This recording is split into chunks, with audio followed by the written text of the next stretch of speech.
Okay, I think that we can welcome those who are joining us through our live stream for our Bible study tonight. As I mentioned earlier to those in attendance here, this Sunday coming is Transfiguration Sunday, so we're going to take a look at that passage in Matthew's Gospel, Matthew 17, the first 9 verses. So when I've said it's Transfiguration Sunday, what does that mean to you? Does it conjure up the cross? Okay, so anybody else what do you think of when you think of Transfiguration Sunday or the Transfiguration? Anything?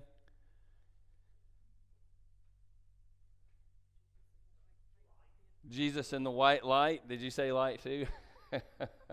Or bright? Yeah. Okay. Anything else? What does it mean to be transfigured? What does transfiguration mean? To be changed. Okay. Yep. Good.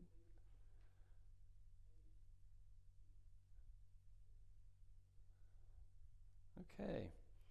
All right. One of the things I think of, and I've given them to you in your notes, is what takes place during it, and we'll flesh that out in a little bit after I read the passage. Or actually, I'm going to read it as it's given to us in our notes, sort of break it up. But is that, well, I'll go ahead and say it. God gives us affirmations when we need it, right? Or I've seen that. I found that in my life, that a lot of times when I need that little something, that affirmation that God's there, that it comes. Now sometimes I get impatient and it doesn't come exactly when I think I need it, but looking back, it seems to always come when I indeed do need it. And the disciples needed it. So what's happening is, if we were to go back and read, and we'll make reference to a couple of passages, but if we were going back and read chapter 16, Jesus' earthly ministry has come into a close, and he's getting closer and closer and closer to the cross. I think that was mentioned just a few moments ago, and he's telling his disciples that he's getting closer and closer, and as he does so, he wants to make sure, at least wants to know who they think he is. And going back into 16, as I've given to you here, as they make their way to Caesarea Philippi, Jesus asks them in verse 13 of Matthew 16, "Who do people say the Son of Man is?" Now, and then they offer to him John the Baptist, Elijah, Jeremiah, all those things. So he's interested in that. And then he asks, "Well, who do you say that I am?" And Peter correctly identifies him as the Messiah. Then Jesus continues to take them on somewhat of a private retreat. I've given you private in quotes because Jesus really never went on a private. I mean, he probably did, but every time he seemed to go on a private retreat, what happened? People followed him. People came. They would cross lakes. They would go up on mountains and stuff like that. So he takes them away and starts to explain to them that he is heading toward the cross, and they are too. Because he offers to them that whoever, verse 24, chapter 16, "Whoever wants to be my disciples must deny themselves and take up their cross and follow me." So I mentioned those things to say their minds, like they were a lot of times seemingly, their minds had to be spinning. That they're wondering, what exactly is he talking about? He's leaving us. What does he mean that we're taking up a cross? Those types of things. And even though Peter answers them correctly, I think as they get closer and closer to that event, they need affirmation on who Jesus is. And they get it. Or at least three of them do. Okay. So we read that after answering these questions, after Jesus talks to them about him going to the cross, them taking up their cross, he takes his inner circle, which is Peter, James, and John. He takes his inner circle up on a mountain. So verse 1 of 17. After 6 days, Jesus took with him Peter, James, and John, the brother of James, and led them up a high mountain by themselves. Now, I've offered to you in your notes, tradition says Mount Tabor. Some scholars say Mount Hermon. It don't matter. What matters is what took place, not where. Okay. So they go up on the mountain, and I want to, in the next few verses, offer you 4 ideas concerning this passage and how God provided affirmation for Jesus. Why would Jesus need affirmation from God? Let's discuss that. Or would he? You might think he doesn't. When did Jesus first get affirmation from God? Baptism. In fact, we're going to hear the exact same words, or very similar words, from God that he said. So why would Jesus need affirmation? Okay, so we know that when he gets in the garden, he's wanting this stuff not to happen. Okay, so absolutely. He's facing what he knows is going to be brutal, a brutal death. Okay. So as he faces his crucifixion, God affirms for him, and as a result, the 3 that go up with him get affirmation as well. Okay, so verse 2. There, as he's up on the mountain, there he was transfigured before them. His face shone like the sun, and his clothes became as white as the light. Okay. All right. The New International Bible commentary on this passage says that the face of Jesus glowed with the transcendent glory reserved for heavenly beings. Okay. I've given you a reference in Exodus 34:29. What do you think that's in reference to? Exodus. What's going on in Exodus? Moses. He's coming off the mountain, right? And what's happening is he's glowing, right? His face is shining like we read here, okay? When you're in the presence of God, you change. How do we? I don't know that my face has ever glowed much. My top does. Thank you. Nice. Wow. You know, see what I was I'm going to have to get you looked so sincere. I thought this great deep, I appreciate that. And you do. I thought this deep theological meaning was coming out of you, and perhaps there is to that. Oh, okay. Yeah, a little powder, right? I guess, or but yeah. So how do we shine? Put quotes around it. My head shines, but how do we shine? When we really feel like we're in God's presence, how does that change us? Or does it? Moses, it did. He came down off the mountain. Okay. Jesus did.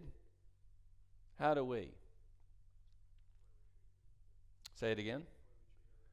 Okay, in the way we treat others, it should change how we see others and treat others. Absolutely. How else? Joy. Okay, nice. Yeah. Which is that, regardless of our mood, when we're in, yep. Be joyful. Nice. Yeah. Very true. Others. Anything else? Good. Both. Say it again. Energized. Absolutely. Yeah. Yeah. And we're going to talk about that towards the end. So good. Yeah. Energized. We want to get out and do things. Okay. Treating people different. Joyful. Want to do things. In all those things, do you look at people differently?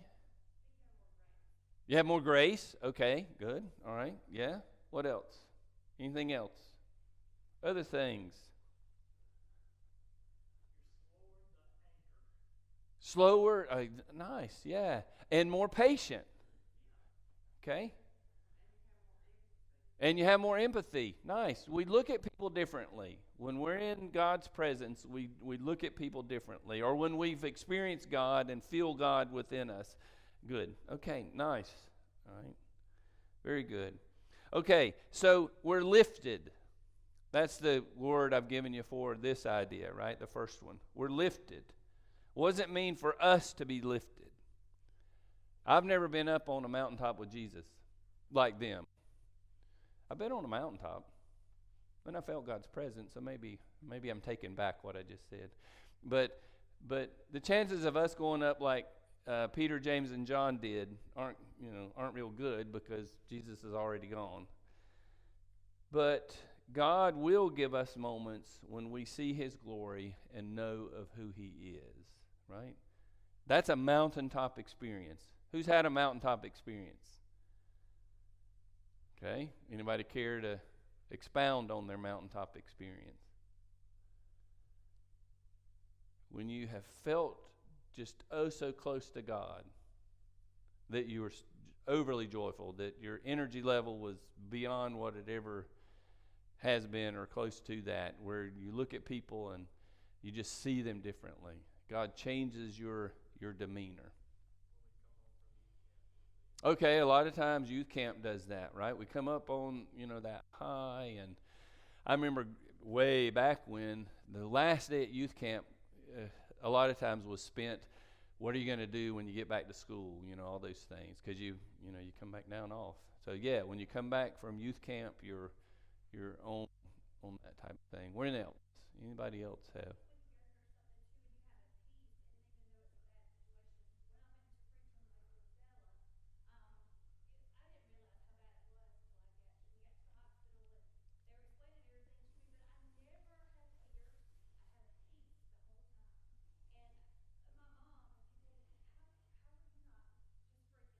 Right.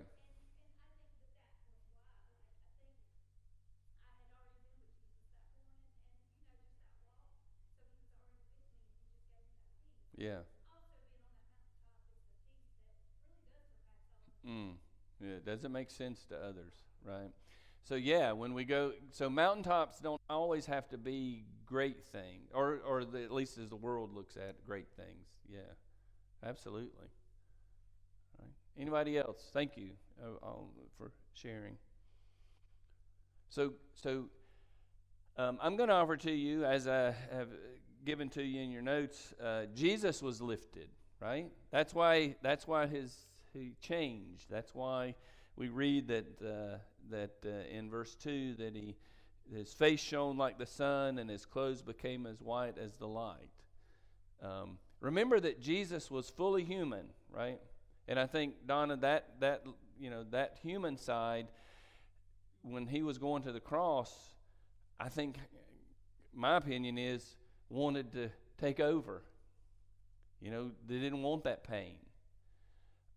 And God's affirming for him, or God's lifting him up and getting him, well, I'll say it in that way, and we can flesh it out and agree and disagree and whatever we want to. But God's given him a moment where he's really close to the Father.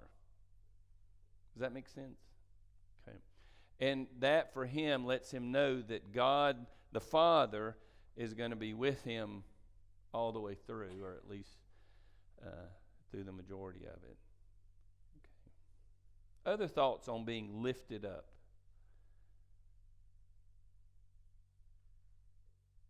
Okay, verses 3 and 4. Just then there appeared before them Moses and Elijah talking with Jesus. Peter said to Jesus, "Lord, it is good for us to be here. If you wish, I will put up 3 shelters, one for you, one for Moses, and one for Elijah." Who are Moses and Elijah? Prophets, okay. Moses represents what? The law, thank you. And Elijah represents what? Okay. Yeah. So remember that, well, even then, not even, but these here, as they're experiencing this up on the mountain, and prior to that, don't have the New Testament. See, we've grown up, right? Most of us have anyway. We've grown up learning that the Old Testament did what? Okay, we didn't learn this, so we'll go back and learn that. The Old Testament prophesied about who? Yeah, Jesus. The Old Testament leads us to the New Testament. They're connected. Well, they didn't have that. Okay? They needed some sort of connection. How does Jesus fit into what they've grown up hearing, what they've known? Okay? And you can't get much higher on the totem pole, if we want to put it that way, than Moses and Elijah. Okay? So what's happening here, in my opinion, is God the Father, God's showing them this connection that Moses, Elijah, and now Jesus are connected. Okay. All right. And that Jesus, on the last little part of this page, Jesus is the fulfillment of all that they did. So Moses came with the law, Jesus fulfilled the law. Elijah and others prophesied about Jesus, prophesied about the Messiah, let's put it that way, that's what they prophesied about. Jesus fulfilled that. Okay? So they're making that connection.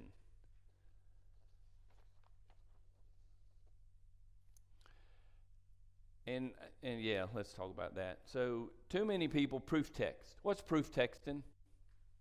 Do you know what proof texting is in Scripture? Sometimes we pastors can be the worst at it. We pick and choose. We pick and choose. We preach on our favorite passages. You know, we're human too. All those things, but a lot of us do that. So the point behind that is they're making a connection between the law. They're making a connection between the prophet into now Messiah, Jesus. So for us, that's a connection of the Old Testament and the New Testament are to be joined together. And, you know, you always heard, I believe the Bible from Holy Bible to genuine leather on the back, right? So meaning you believe it from Genesis to Revelation, okay? So the point with that is we need to read it in its entirety and hear the message. You know, there's things we can pull out to prove our point. I don't want to prove my point. I want to be led by God and hear that whole message and connect the law and the prophet to the Messiah, to Jesus, and point people to that. And I've given you the Hebrews reference, Hebrews 12:2. I've given you King James in that. Jesus is the author and the finisher of our faith. Anything on the connection or on those verses that you think we should have mentioned?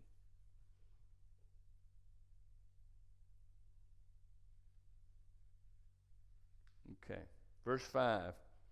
While he was still speaking, a bright cloud covered them, and a voice from the cloud said, "This is my Son, whom I love. With him I am well pleased. Listen to him." Okay? All right. So, two things here. Obviously, confirmation. Okay. One way to read the Transfiguration is to see it as God's confirmation of Jesus before he, and I'm giving you the Luke 9:51 reference, set his face toward Jerusalem. Before he entered into, we're in a little bit, we'll recognize or observe Palm Sunday, and Jesus set his face towards Jerusalem. That wasn't just a physical thing. That was, he knows he's entering into what we now call Holy Week and ending with his crucifixion and his resurrection. So everybody that had come into contact with Jesus had seen his humanity. They knew that he was fully human. And people had gotten glimpses of his divinity. Now in this, God gives us two parts that confirm Jesus' divinity. Okay. The first thing is While he was speaking, a bright cloud covered them. Remember when Moses was leading the Israelites in the wilderness? What happened? The cloud by day. Okay, so cloud by day. Go ahead, I'm sorry, I didn't mean to. Fire by night, absolutely. So they were given God's presence. They had tangible, if you will, evidence that God was leading them. Okay, well, this is almost a direct reference to that. The cloud covers them. The cloud covers them, and they, I believe, would think back to the evidence of God leading them, and now Jesus is the one who is leading them. Then he says, "This is my son, whom I love, with whom I am well pleased. Listen to him." Matthew 3:17. We've already talked about going back to that. So that to his baptism. So that's further confirmation. So we talked about that a little bit with the mountaintop experiences, and I entered into our study saying that there are times we need affirmation, and God seems to provide that for us. And there are times we need confirmation that God is who he says he is. When have we gotten that? When are examples of it being confirmed that God is who, for you personally?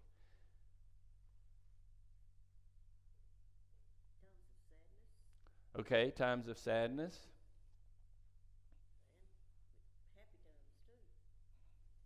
Okay, so, all right.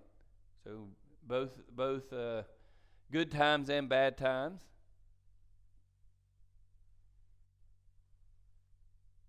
Have you ever prayed? You don't have to raise your hand with that, but obviously if you want to. Have you ever prayed asking God that you just needed, show me something?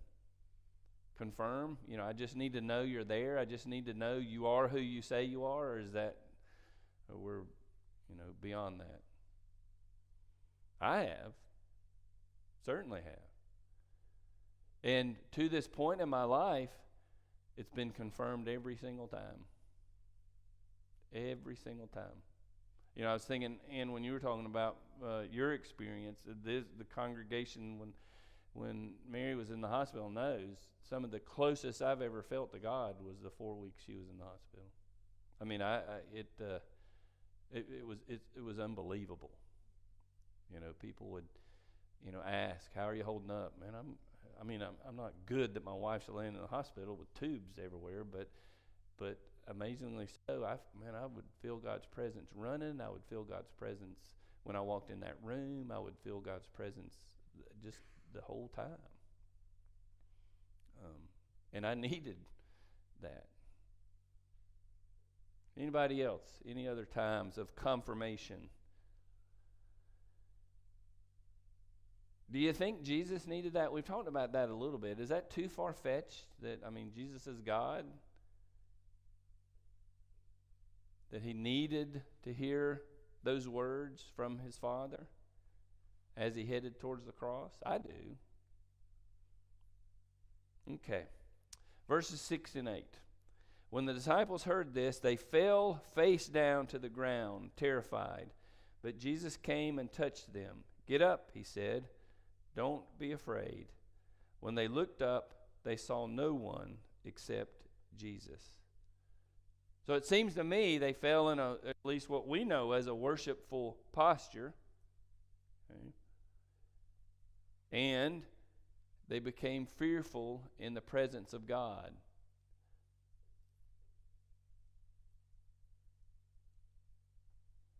And Moses and Elijah have faded away. So talk to me about those verses. What do you hear in those verses? What's happening in those verses? Factually, but also theologically, God giving a message. He let them see Elijah and Moses as Okay, so he. what they were preaching or prophesizing all this time was about Jesus. Mm-hmm. This person standing before you, and I don't really know how to put into words what I was going to say. Yeah.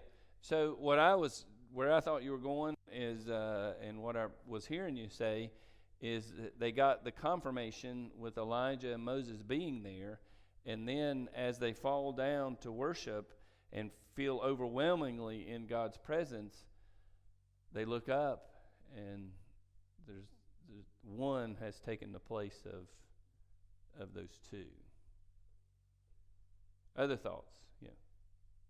My other thought was that I guess I put too much emphasis on exclamation points, because in my mind, I'm seeing Peter standing there just nervous and shocked, and here's Jesus and Moses and Elijah. He's shouting, "Oh, I'm so glad we're here. I'll just build 3 shelters," and so forth and so on. And God Mm-hmm. says, "Hush. Mm. This is my son, whom I am well pleased with, and you listen to him." Yeah. But see, you read it calmly, and I just thought, No, it could be, absolutely. I like that, because they're focused on their focus is going, and you correct me, but their focus is going away from where it needs to be. They're excited. I mean, here's Elijah, here's Moses, and as you said, let's build 3, and God's letting them know that's not the point of this transfiguration, right? And I can hear the hush, be quiet. Right? Listen. listen to him. Yeah. Very good. No, I like that, actually. So listen to him. Absolutely. It's more of a, you're hearing it, and I hear that. It's more of a corrective, like you're going this way, and you need to, hush. We'll use the word hush, and listen. I like that a lot. Very good. Other thoughts?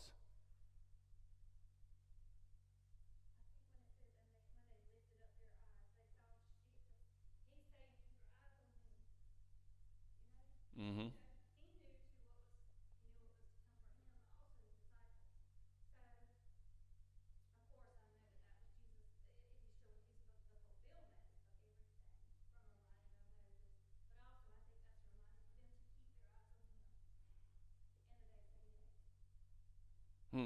Yeah, that's good.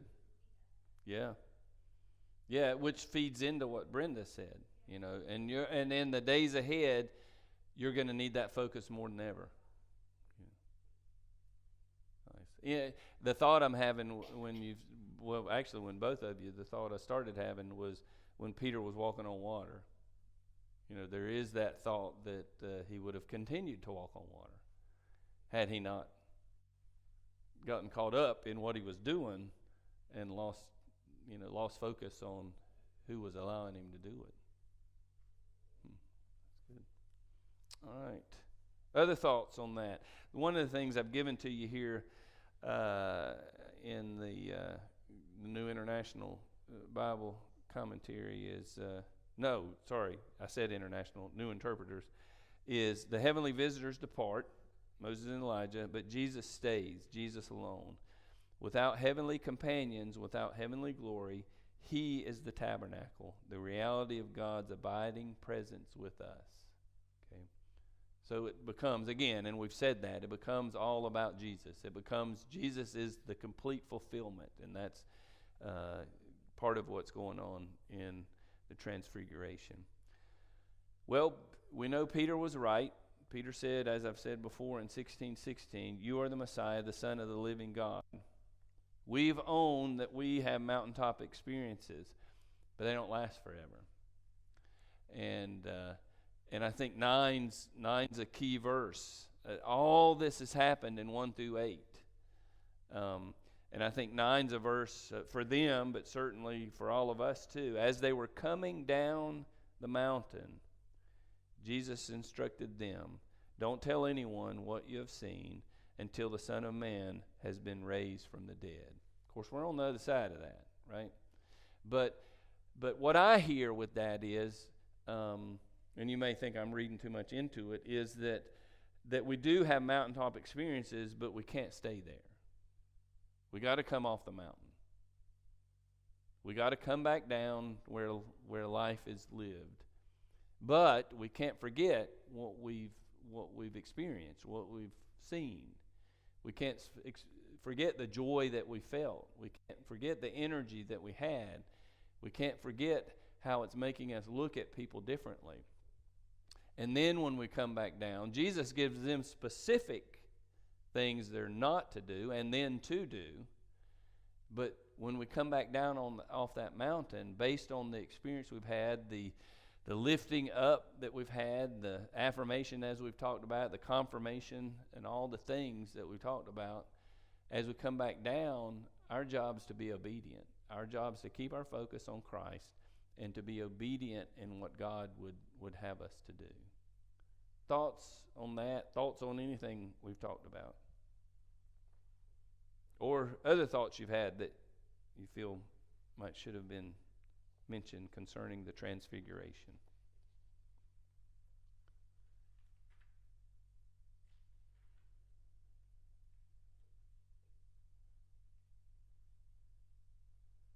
All right, let's close with a word of prayer. Lord, I pray that you take our discussion. I pray that you take how we've looked at this and you speak to each one of us in the way that you had planned. I thank you for moments that we are transfigured as a result of your presence.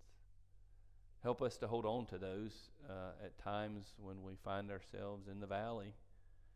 Help us to seek your presence and to allow it to change us from the inside out and to then be the people you have planned for us to be.